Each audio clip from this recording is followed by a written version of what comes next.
है। बिलासपुर से लेके इधर दल्ली राजहरा, राजनांदगांव, डौंडी लोहारा, तेड़ेसरा, राजनांदगांव आसपास के सब मजदूर कि सरकार का जो श्रम कानून है उस श्रम कानूनों का पालन नहीं हो रहा है। ये हमारे पुराने लोगों का है। उस सारे संपत्ति को ये बीजेपी की सरकार निजीकरण करके बने हुए थे। केंद्र की मोदी सरकार ने उन 44 कानूनों को खत्म करके भाजपा की पटवा सरकार द्वारा गोली चालन कराया गया था, जिसमें 17 मजदूर शहीद हुए थे। उनका शहीद दिवस हर साल की तरह इस वर्ष भी छत्तीसगढ़ मुक्ति मोर्चा समन्वय समिति के नेतृत्व में 1 जुलाई 2025 को भिलाई में आयोजित है। शहीद दिवस मनाने के पीछे हमारा जो उद्देश्य है, जो शहीदों का रास्ता अमल करो, इसी भावना के साथ शहीद दिवस का कार्यक्रम आयोजित है। 1 जुलाई को हमारे सभी लोग मजदूर, समर्थकगण, किसान 1 जुलाई के सुबह 10 बजे छावनी लाल मैदान में एकत्रित होंगे। वहाँ भोजन की भी व्यवस्था रखे हैं। लगभग करीब 12 बजे शहीद परिवारों के साथ Bhilai power house railway station में,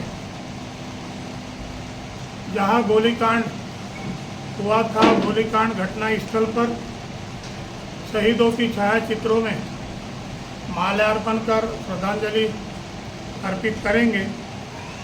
उसके पश्चात जो है करीब 1 बजे वहाँ से रैली निकलेगी। भिलाई पावर हाउस से रैली निकलेगी जो छावनी चौक होकर शहीद शंकर गुआन योगी एसीसी चौक में सभा होगी। मैंने 1 साल से लोगों का, कर्मचारियों का 5,000 तनख्वाह उनको पेमेंट नहीं दिया है। 2 साल से उनका सीपीएफ कटा है, उसको जमा नहीं कर रहे। पैसा काट लिया, लेकिन उनका सीपीएफ का पैसा जमा नहीं कर रहा है। तो हालत इतनी देश के मेहनत कश लोगों का, चाहे किसी भी क्षेत्र में काम करने वाले, जंगल में काम करने वाले हो, सड़क में काम करने वाले, मुझे लगता है शायद ऐसा भी लगता है कभी कभी वो प्रेस पे काम करने वाले को साथ भी शायद इसी तरह पूरी दुनिया में छेड़छाड़ हो।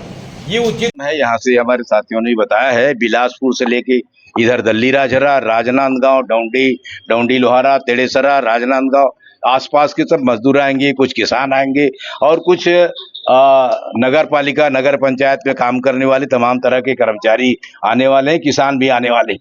और इसीलिए आने वाले हैं कि 1 जुलाई को जो शहादत दिवस है, भिलाई में जो हमारे 17 साथियों को शहादत कर दिया था, कुर्बानी दिए थे, उस कुर्बानी को याद करते हुए सरकार आज किस तरह से क्या कर रहा है। बहुत सारे कानून के बारे में साथियों ने जानकारी दी है। उसका मतलब है कि देश की सारा सार्वजनिक जो संपत्ति है, जिसको हम बोलते हैं कि ये मेरा पुरखा का है, ये हमारी सरकार की है, ये हमारे पुराने लोगों का है, उस सारे संपत्ति को ये बीजेपी की सरकार निजीकरण करके देश के कारपोरेट घरानों को, देश के सेठ साहूकार को सबको सौंप देना चाहती है। इसलिए उनको ना तो लेबर डिपार्टमेंट से मतलब है, ना प्रशासन से, किसी से कोई मतलब। मुझे लगता वो कलेक्टर का भी बात नहीं सुन रहा है। भले आप लोगों को बुरा लगे, कलेक्टर, मैं बोल सकता हूँ कलेक्टर की बात, कहां पे आपका बात नहीं सुना है, वो मेरे सामने जवाब दे नहीं सकता। वो किसी का बात नहीं सुन रहा है, क्योंकि इन कारपोरेट घरानों के सामने ये बीजेपी की सरकार, आरएसएस की सरकार घुटना टेक चुका है, कबूल कर लिया है कि जो भी होगा हम आपके लिए काम करेंगे। हमें देश की दुनिया से ना तो जंगल से, न जमीन से, न वातावरण से, लोकतंत्र से, प्रजा, हमें कोई मतलब नहीं है। हमें आपसे मतलब है। आपने हमको इतना दूर लाया है और इसलिए उनके काम में लगे हुए हैं ये बीजेपी की सरकार।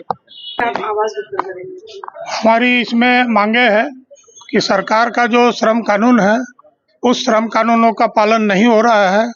और पहले जो श्रम निरीक्षक जो जांच करते थे, उनको जांच करने का अधिकार अभी सरकार ने रोक लगा दिया है।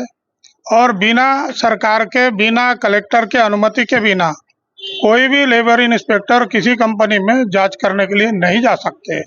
हमारा आपके माध्यम से निवेदन है कि सरकार ने इस बैन को जो है हटाना चाहिए और श्रम विभाग को जो उनका काम है वो करने देना चाहिए। जब भी हम कोई मांग पत्र देते हैं, श्रम विभाग बोलता है हमारे पास पावर ही नहीं है, तो हम करें तो क्या करें। तो श्रम विभाग या तो बंद करो या तो उनको पूरा पावर दे दो पहले की तरह। ये हमारा आपके माध्यम से निवेदन है। दूसरा हमारा निवेदन है कि संघर्षों के जरिए जो 44 कानून श्रम कानून बने हुए थे, केंद्र की मोदी सरकार ने उन 44 कानूनों को खत्म करके मात्र 4 श्रम कोड जो बनाया गया उसे अभी छत्तीसगढ़ में लागू करने की तैयारी है, पूरे देश भर लागू करने की तैयारी है और इसलिए हम इसका विरोध करते हैं। हमारे देश की राष्ट्रीय ट्रेड यूनियन है, वो भी इसका विरोध कर रही है और 9 जुलाई को इसके विरोध में पूरा देशव्यापी हड़ताल करने की योजना है। तो हमारा आपके माध्यम से हमारा निवेदन है कि छत्तीसगढ़ में ये 4 श्रम कोड है, ये लागू ना किया जाए।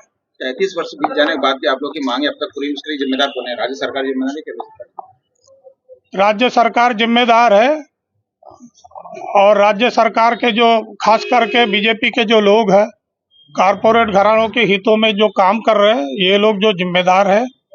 और इसलिए वर्करों को जो श्रमिकों को जो न्याय मिलना चाहिए था वो जो न्याय अभी तक पूरा नहीं मिला। कुछ न्याय तो मिला है, कई कंपनियों में मजदूरों को बैठे बैठे तनख्वाह मिला, क्योंकि छत्तीसगढ़ औद्योगिक संबंध अधिनियम 1960 की धारा 65(3) ये कानून बोलता है कि अगर एक न्यायालय ने आदेश कर दिया नौकरी में लेने का और वो नौकरी में नहीं लेते हैं तो बैठे बैठे तनख्वाह भुगतान करना है।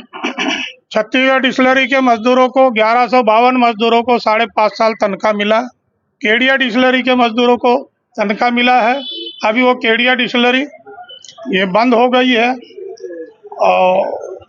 और उन्होंने जो चोरी छिपे जो सामान जो उधर कुम्हारी डिस्टिलरी में ले गया है, सरकार से हमने निवेदन किया है कि उस सामान जो लेके गया है, बॉयलर लेके गया है, टंकियां लेके गए हैं, बड़ी बड़ी मशीनें चोरी छुपे ले जाई गई है, उस सामानों की जब्ती करके उसकी जो नीलाम किया जाए और वर्करों का हक जो बनता है, जो ऑलरेडी उनका क्लेम जो पास हुआ है, मगर वो सरकार ने ये बोला कि भाई वो अभी प्रॉपर्टी नहीं है, प्रॉपर्टी का रकम जो खत्म हो गया है, इसलिए उनको जो पूरा क्लेम नहीं मिल रहा है। तो आपके माध्यम से हमारा निवेदन है कि उसकी जब्ती किया जाए और उनका रकम श्रमिकों को दिया जाए।